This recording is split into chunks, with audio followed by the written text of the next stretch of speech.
Shalom anak-anak ibu semuanya. Hari ini pada pelajaran agama Kristen kita akan kembali masuk pada kegiatan belajar yang ke-9 dengan judul Berdoa untuk semua orang. Adapun dasar Alkitab dari materi kita hari ini tertulis dalam kitab 1 Timotius 2 ayat 1 yang berbunyi, "Pertama-tama aku menasihatkan, naikkanlah permohonan, doa syafaat, dan ucapan syukur untuk semua orang."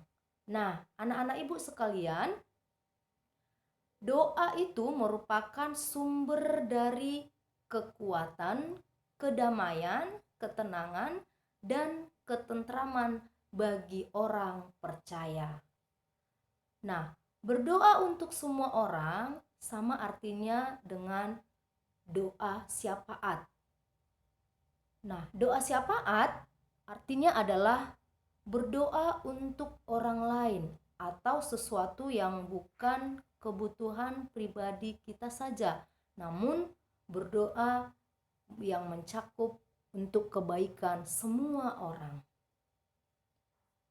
Nah, contohnya berdoa untuk semua orang itu contohnya dapat kita lihat. Yang pertama adalah berdoa untuk orang lain di luar dari diri kita atau keluarga kita, misalnya teman-teman, guru, dan yang lainnya. Nah, contoh yang lain juga adalah berdoa untuk lingkungan sekitar, misalnya lingkungan tempat tinggal, lingkungan sekolah, dan lain-lain.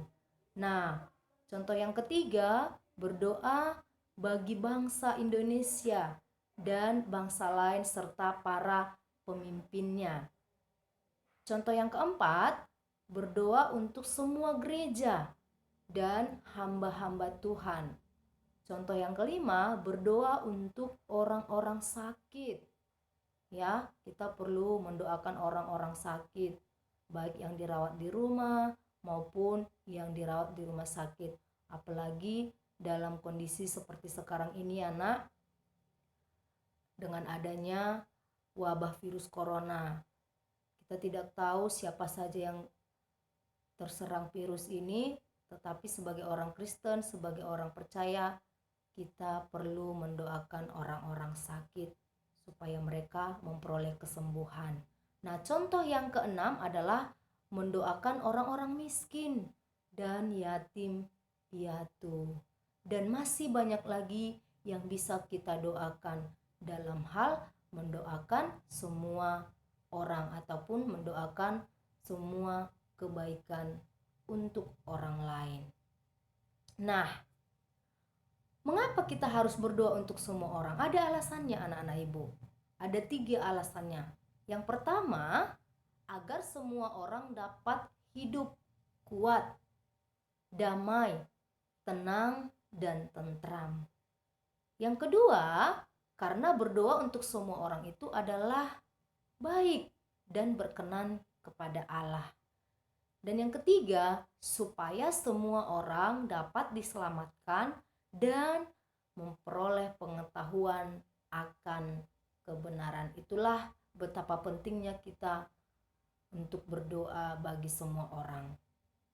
Nah, adapun tokoh Alkitab sebagai teladan dalam hal berdoa untuk kebaikan semua orang, yaitu dia mendoakan keselamatan bangsa Israel dari perbudakan Raja Babel yang pada waktu itu dipimpin oleh Raja Nebukadnezar. Siapakah dia? Dia adalah Daniel.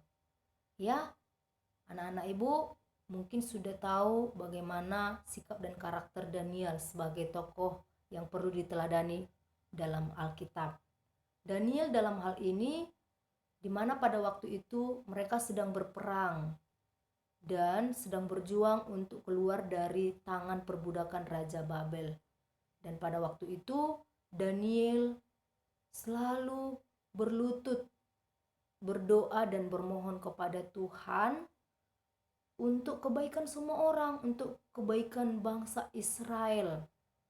pada waktu itu supaya bangsa Israel bisa selamat dan bisa terlepas dari perbudakan Raja Babel. Dan anak-anak ibu bisa tahu dari kuasa doa yang selalu dipanjatkan oleh Daniel untuk semua bangsa Israel, akhirnya Tuhan mengabulkan doa Daniel dan berhasil membuat mereka keluar dan menang dari tangan perbudakan Raja Babel. Itulah kuasa doa daripada Daniel yang mau mendoakan semua orang, keselamatan semua orang-orang yang berada pada bangsa Israel waktu itu. Jadi, anak-anak ibu, melalui materi kita hari ini, marilah untuk berdoa bagi semua orang. Karena apa?